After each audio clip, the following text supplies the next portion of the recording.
లో ఏదైనా మార్గం ఉందండి?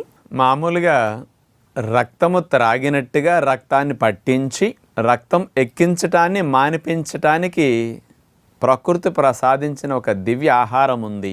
అది బ్లడ్ బాటిల్కి ఆల్టర్నేటివ్ అన్నమాట. ఇది అదే గోధుమ గడ్డి రసము.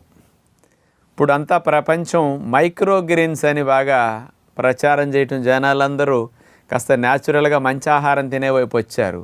వందల సంవత్సరాల క్రితమే న్యాచురోక్యూర్లో మైక్రోగ్రీన్స్ లాగా గోధుమ గడ్డి పెంచి తినటము త్రాగటం అనేది ఉంది. డాక్టర్ గారు, గోధుమ గడ్డి తాగడం వల్ల రక్తం తాగినట్టే అని అంటున్నారు. నిజంగా గోధుమ గడ్డిలో అంత పోషక విలువలు ఉంటాయండి?